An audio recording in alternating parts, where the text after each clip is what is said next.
उषा के 2 बेटे थे, ऋषभ और सुनील। ऋषभ उसका सौतेला बेटा था। उषा हमेशा ही अपने सगे बेटे सुनील को ज्यादा प्यार करती थी। सुनील की शादी हो चुकी थी और ऋषभ की शादी भी निशा नाम की लड़की से हो जाती है। उषा सुनील की पत्नी कीर्ति को ज्यादा प्यार करती थी।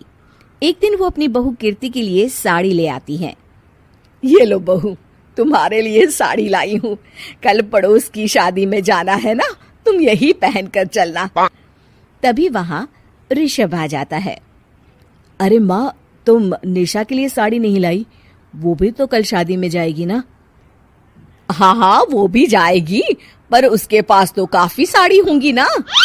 अभी अभी तो शादी हुई है तुम दोनों की, तो उसी में से कोई पहन लेगी वो। ऋषभ ये सुनकर उदास हो जाता है। तब निशा कहती है, आप उदास क्यों होते हो जी? सही तो कह रही हैं मम्मी जी।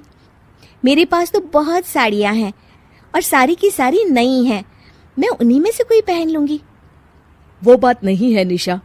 माँ मेरे साथ तो सौतेला व्यवहार करती ही थी, पर मुझे लगता था कि मेरी पत्नी के साथ वो ऐसा कभी नहीं करेंगी, पर आज उन्होंने तुम्हारे साथ भी वैसा ही व्यवहार किया। ऋषभ उदास होकर अपने कमरे में चला जाता है। ऋषभ को उदास देखकर निशा को अपनी सास पर बहुत गुस्सा आता है। एक दिन उषा सुनील को कुछ पैसे दे रही होती है। ले बेटा सुनील, ये कुछ पैसे रख ले और बहू को कहीं घुमा लिया। जी मम्मी जी। सुनील वहां से चला जाता है। मम्मी जी, आपने इन्हें तो कभी पैसे नहीं दिए। ऐसा सौतेला व्यवहार आप क्यों करती हैं? बहू, ये किस तरह से बात कर रही हो तुम अपनी सास से? कोई ऐसे सवाल करता है कि अपनी सासू से? सास? अरे जिस दिन से मैं इस घर में आई हूँ ना, आपने तो मुझे अपनी बहू माना ही नहीं।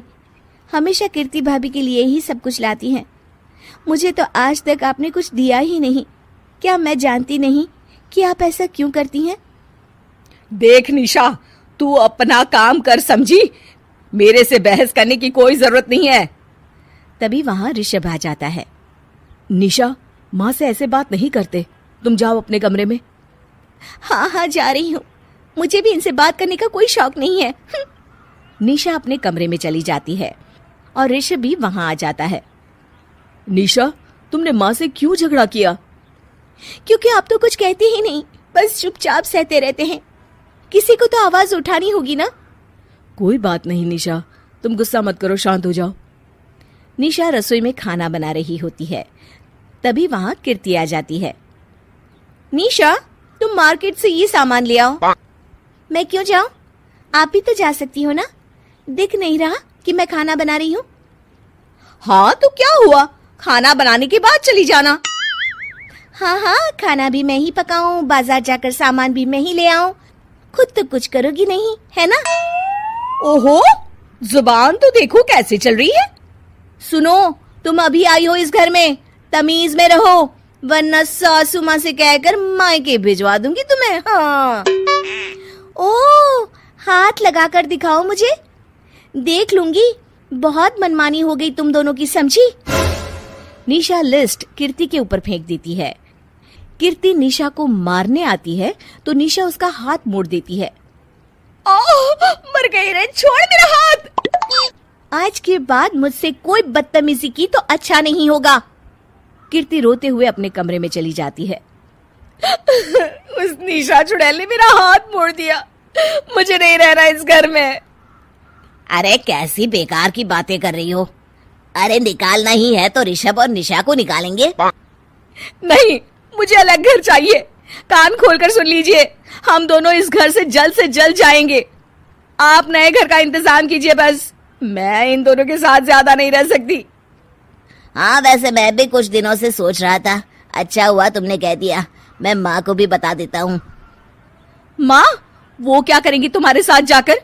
मैं चाहती हूँ कि तुम और मैं, बस हम दोनों ही कहीं शिफ्ट हो जाएं, इस सब झमेले से दूर। अरे पर माँ को यहाँ छोड़कर इस तरह से जाना ठीक नहीं रहेगा कीर्ति। वैसे वो तुम्हें कितना प्यार भी तो करती हैं। नाम का ख्याल रखती है, क्योंकि तुम सगे बेटे हो ना, इसलिए। तुम अगर सौतेले होते तो मेरे साथ भी ऐसे ही सलूक करती जैसे अभी तुम्हारे सौतेले भाई और उसकी पत्नी से करती है।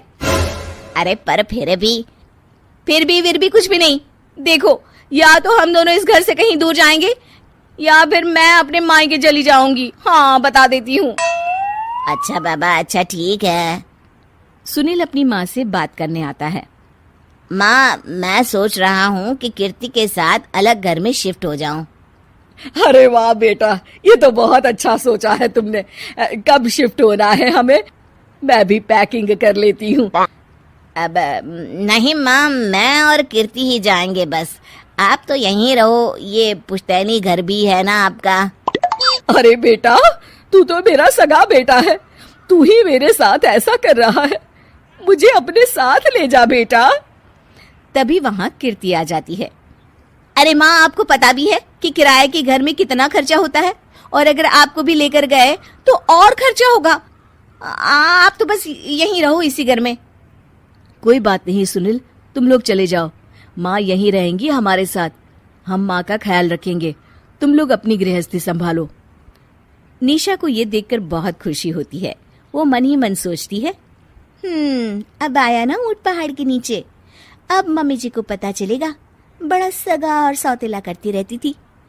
सगा बेटा तो जा रहा है छोड़कर, अब आएगी इन्हें अकल, और नहीं आई तो मैं अल्लाह कर रहूंगी। निशा अपनी सास को कैसे अपने सौतेले बेटे से मिलाएगी, जानने के लिए देखिए सौतेली माँ पार्ट 2। बेटा, तेरी जब कमाई बढ़ जाएगी, कम से कम तब तो मुझे तू लेने आ जाना। हाँ हाँ माँ, क्यों नहीं। चलो भी, अब कितना लेट कर दिया है, टैक्सी इंतजार कर रही है बाहर। हाँ हाँ चलो। सुनील और कीर्ति चले जाते हैं और उषा उन्हें जाता हुआ देख उदास हो जाती है। तभी वहां निशा आ जाती है। अपनी सास को उदास देख निशा उनके पास जाती है। क्या हुआ मम्मी जी, आप तो बहुत सगा बेटा करती थी। आपके सगे बेटे ने तो आपको छोड़ दिया और चले गए अपनी अलग गृहस्थी बसाने। देख बहू, मेरे बेटे को कुछ भी कहने की जरूरत नहीं है। मुझे यकीन है कि जब उसकी तनख्वाह बढ़ जाएगी तो वो मुझे लेने जरूर आ जाएगा। हाँ, ये भी देख लेंगे कि वो लोग आपको वापस लेने आते हैं या नहीं। तब तक तो आप भी यहीं हो और मैं भी। उषा अपने बेटे के ना होने से बहुत ही उदास रहने लगती है। उन्होंने खाना खाना भी छोड़ दिया। सुनिए जी, मम्मी जी ने आज भी कुछ नहीं खाया। जब भी खाने के बारे में पूछती हूँ तो कह देती हैं भूख नहीं है, और अपने कमरे में ही बैठी रहती हैं। ये सुनकर ऋषभ अपनी माँ के पास खाना लेकर जाता है। माँ, सुनील बेटा आ गया तू? ओह, तू है। माँ, मैं खाना लाया हूँ, खा लीजिए प्लीज। आप ऐसे भूखी रहेंगी तो बीमार पड़ जाएंगी। मुझे भूख नहीं है, ले जा तू खाना।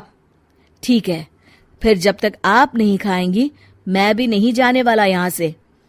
अरे तू क्यों जिद करता है? कहा ना मुझे भूख नहीं है। अरे मम्मी जी, आप खा भी लीजिए ना, ये कितने प्यार से आपको खिला रहे हैं, उसकी तो कदर कर लीजिए कम से कम। अरे तू क्यों बीच में हमेशा अपनी टांग अड़ाती है? ठीक है, लाओ दे दो। कम से कम खाने के बाद तुम दोनों तो इस कमरे से जाओगे। उषा खाना खा लेती है और ऋषभ और निशा ये देखकर खुश हो जाते हैं। चलो, कम से कम माँ ने खाना तो खा लिया। उषा एक दिन सुनील को फोन मिलाती है। हेलो बेटा सुनील, तू घर मिलने आ जाना बहू को लेकर। कितने दिन हो गए, बहुत मन कर रहा है मेरा। हाँ हाँ ठीक है माँ, ऑफिस में बहुत काम है, टाइम मिला तो आ जाऊंगा। सुनील फोन काट देता है। हेलो सुनील बेटा। सुनील की बात सुनकर उषा उदास हो जाती है। तभी वहां ऋषभ आ जाता है। माँ, ये देखो, मैं जलेबी लाया हूं तुम्हारे लिए, तुम्हें बहुत पसंद है ना? उषा जलेबी देखकर बहुत खुश हो जाती है। अरे वाह, जलेबी ला दे। उषा जलेबियां खा रही होती है और ऋषभ अपने कमरे में चला जाता है। देखा मम्मी जी, आपका ये कितना ख्याल रखते हैं, और प्यार सगे और सौतेले से नहीं आका जा सकता। आपको उदास देखकर ये आपके लिए तुरंत जलेबी ले आए, यही तो प्यार होता है। ये कहकर निशा वहां से चली जाती है और उषा सोचने लगती है, शायद तू ठीक कह रही है बहू। उषा देखती है कि ऋषभ उसका बहुत ख्याल रखता है और उसे उसकी गलती का एहसास होने लगता है। एक दिन सुनील और कीर्ति घर पर आते हैं। उषा उन्हें देखकर खुश हो जाती है। और माँ कैसी हो? अरे बहुत अच्छी हूँ। ऋषभ और बहू मेरा बहुत ख्याल रखते हैं। वैसे मुझे नहीं लगा था कि तू आएगा बहू के साथ। क्यों, ऐसा क्यों लगा आपको माँ? बेटा, फोन पर तूने कहा था कि तुझे बहुत काम है। हाँ माँ, पर मुझे ये भी तो पता था ना कि मेरी माँ इंतजार कर रही होगी मेरा। ना बेटा ना, मैं तो इंतजार नहीं कर रही थी। मैंने तो उम्मीद ही छोड़ दी थी। सुनील को ये देखकर अजीब लग रहा होता है कि उसकी माँ ऋषभ से अब बहुत अच्छे से बात कर रही होती है और उसके आने की उनको कोई खास खुशी भी नहीं होती है। अपनी माँ का ध्यान न पाकर उसे थोड़ी सी जलन महसूस होती है। माँ ये देखो मैं क्या लाया हूँ, साड़ी तुम्हारे लिए। हाँ बेटा, अच्छी है साड़ी तो। अच्छी है तो फिर आप आज इसे पहनो और फिर कहीं घूमने चले जाते हैं। बेटा, ऋषभ ने भी मुझे साड़ी दी थी। आज तो मैं वही पहनूंगी। तेरी दी हुई साड़ी फिर कभी पहन लूंगी। सुनील को अब बहुत ही ज्यादा जलन हो रही होती है। उसे समझ नहीं आता कि अपनी माँ का ध्यान फिर से कैसे वो अपनी तरफ खींचे। रात हो जाती है और उनके जाने का वक्त आ जाता है। माँ चलो अपना सामान बांधो और हमारे साथ चलो। कीर्ति ये सुनकर चौंक जाती है।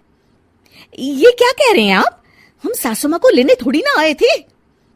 अरे तुम चुप हो जाओ। माँ चलो जाओ, अपना सामान बांध लो। आप मेरे साथ आ रही हो, मैंने कह दिया तो कह दिया। अरे पर बेटा, तेरी तो तनख्वाह कम है। मैं तुझ पर बोझ नहीं बनना चाहती। अरे मुझ पर बोझ नहीं हो माँ, बस आप चलो ना, मैं लेकर ही जाऊंगा आपको। नहीं बेटा, अब मैं नहीं आना चाहती। मैं तो अब ऋषभ और बहू के साथ ही रहूंगी। ये सुनकर ऋषभ चौंक जाता है। ये क्या कह रही हो माँ? हाँ बेटा, मैं कहीं नहीं जाने वाली अब। माँ, अब सच में नहीं जा रही? नहीं बेटा, मैं तो तेरे पास ही रहूंगी अब। और जो प्यार मैं तुझे नहीं दे पाई वो सब दूंगी बेटा। ऋषभ और उसकी माँ गले मिलते हैं और निशा खुश हो जाती है।